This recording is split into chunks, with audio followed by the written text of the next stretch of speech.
Graça e paz, povo de Deus. Vamos à nossa mensagem de hoje. Uma breve mensagem, um breve recado do Senhor, aquilo que eu entendo que o Senhor tem a nos ministrar essa noite. Eu quero falar um pouco sobre a igreja primitiva, aquela igreja vitoriosa, aquela igreja que, sem dúvida nenhuma, é o maior modelo de igreja que nós temos. E hoje eu quero ler um texto para vocês, que se encontra também aqui em Atos dos Apóstolos, no capítulo 4, no versículo 23, é o nosso texto de hoje. E eu creio que o Espírito Santo, ele vai ministrar o seu coração, como eu sei que ele tem derramado sempre uma experiência nova, né? Uma das coisas mais lindas de Deus é saber que Deus, ele sempre está fazendo algo novo. Então eu quero ler para vocês aqui, Atos capítulo 4, versículo 23. E assim que foram soltos, Pedro e João buscavam a companhia dos seus amigos e contaram tudo que o chefe dos sacerdotes e os líderes religiosos lhes haviam dito. Deixa eu compartilhar com você. A igreja primitiva, ela nasceu no meio do poder, no meio do avivamento, nasceu em Pentecostes.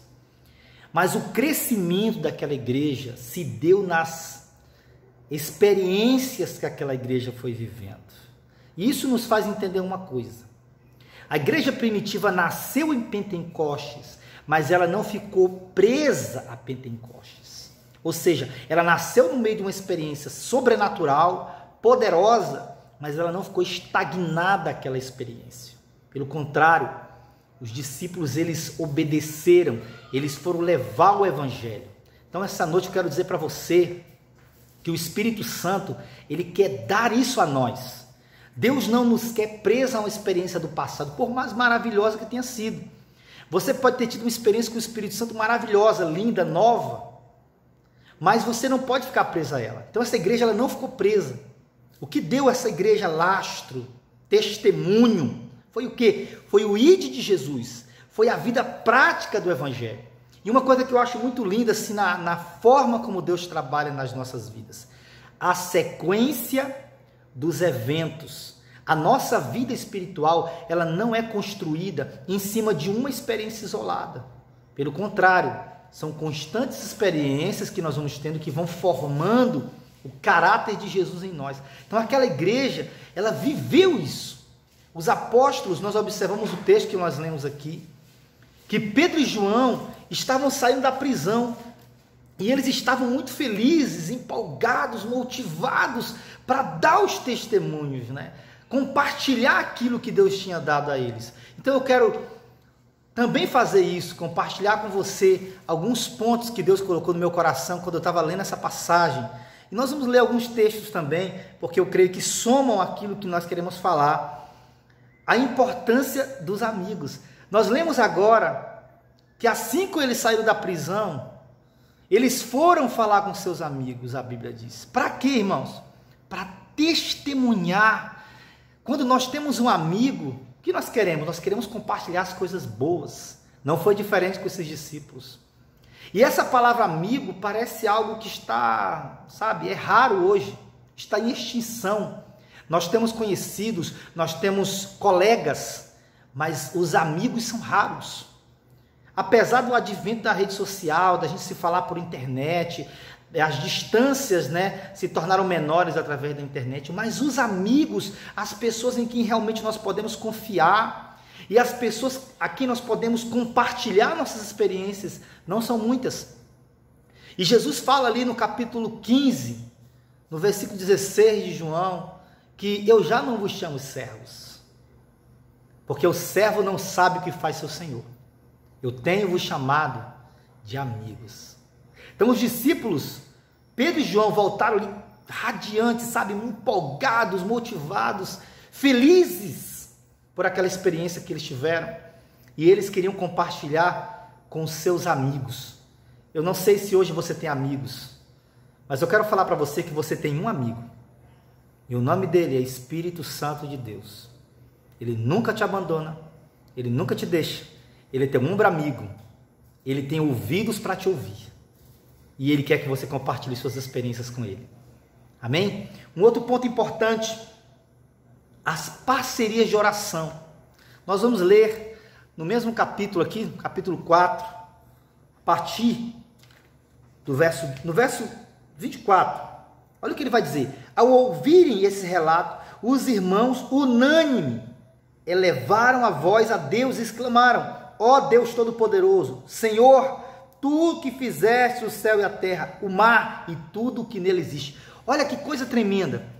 Isso aqui nos faz entender também o poder do testemunho. Além do poder da oração, o poder de um testemunho. Os discípulos chegaram, contaram suas experiências aos seus amigos. E aquela experiência motivou aquele povo, os que estavam ali ouvindo.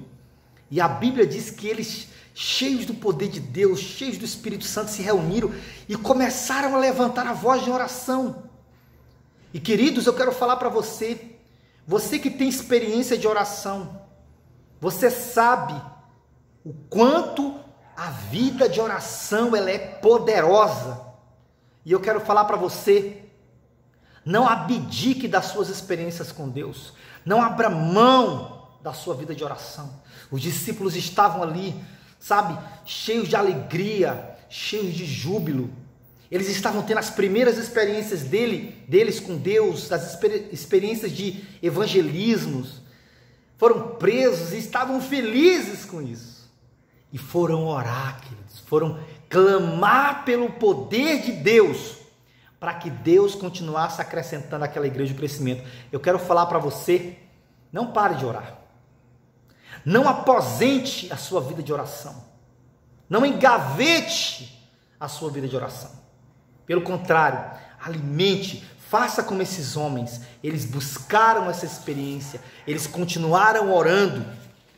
Um outro fator importantíssimo, Deus começou a operar milagres. Por quê? Porque toda vez que a igreja ora, Deus faz milagre. Olha o que vai dizer para a gente aqui, no verso 30 e no verso 31.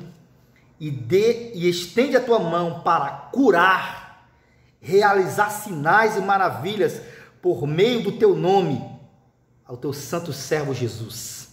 E olha o que diz o verso 31. E assim que terminaram de orar, tremeu o lugar onde estavam reunidos, e todos ficaram cheios do Espírito Santo de Deus. Olha que maravilha, gente.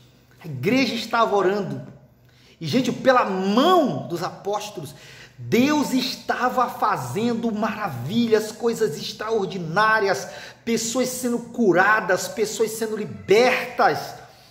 E eu preciso dizer isso para você. O Deus daquela igreja é o Deus da igreja hoje, é o seu Deus. E eu sei, eu creio, eu acredito que você acredita também, você crê também. Deus quer fazer milagres. Deus quer usar sua mão, Deus quer usar sua voz, Deus quer usar suas experiências. Não abra mão disso, queridos. O Deus de milagres do passado é o Deus do milagre hoje.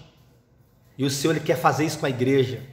A Bíblia vai dizer, Ele é o mesmo Deus ontem, hoje e eternamente. Ele sempre tem maravilhas a operar através da igreja. A igreja é que parou de pedir milagre. A igreja, não, evidentemente, não são todas, não vamos generalizar, mas muitos de nós perdemos isso. Nós temos que buscar isso de novo, igreja. Os milagres de Deus, as coisas tremendas, intensas, novas de Deus. Um outro ponto importante que nós temos que ressaltar: a unidade de propósito. Você está entendendo o que eu estou falando? A sequência dos eventos.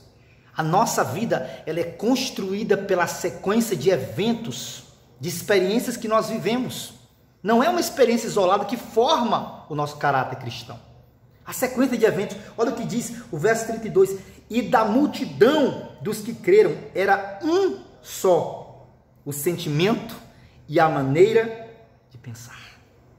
Olha que coisa tremenda. Gente, nós sabemos que, a gente costuma dizer, né, cada cabeça uma sentença, né?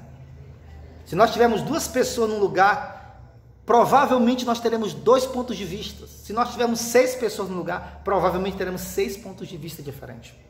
Mas observe como o Espírito Santo, ele tem poder de unir propósitos. Isso é lindo, isso é tremendo. Espírito de Deus agiu de uma forma tão poderosa, tão extraordinária, tão ungida, que a Bíblia diz que da multidão dos que creram era um o pensamento, era um o sentimento. O povo estava unido em torno de um propósito. Eu falo sempre isso na igreja. Não é por acaso que o diabo luta tanto para dividir a igreja. Reflita sobre isso, querido. Não é por acaso que Satanás muitas vezes quer colocar no seu coração um sentimento de raiva em relação a um irmão ou em relação a uma irmã. Não é por acaso que Satanás quer plantar discórdia no meio da igreja, porque ele sabe, é dividir para conquistar. Por que Satanás, através dos séculos, sempre foi essa a tática de Satanás? Dividir a igreja, plantar discórdia, plantar semente de rebelião, né? de desentendimento no meio das pessoas. Aquela igreja era unida, ela estava tão inflamada pelo poder de Deus, aquela igreja estava incendiada, então era um propósito. E hoje eu quero desafiar você a caminhar num propósito de Deus. Não fique aí ouvindo vozes, querido. Ouça a voz do Espírito Santo. Essa é a melhor opção que você pode ter. E para a gente fechar, receberam a maravilhosa graça de Deus. A Bíblia vai falar em algumas outras expressões, e os apóstolos caíram na graça de todo o povo. Versículo 33. Com grande poder os apóstolos continuaram a pregar, testemunhando a ressurreição do Senhor, e maravilhosa graça estava sobre todos eles. O que é a graça de Deus, amados? Nós sabemos que a palavra graça, ela significa o favor imerecido de Deus. A graça é o favor que nós não merecemos. Então hoje eu quero dizer para você, em nome de Jesus, quando nós obedecemos, quando nós andamos no plano de Deus, a graça do Senhor nos alcança. O favor do Senhor nos alcança.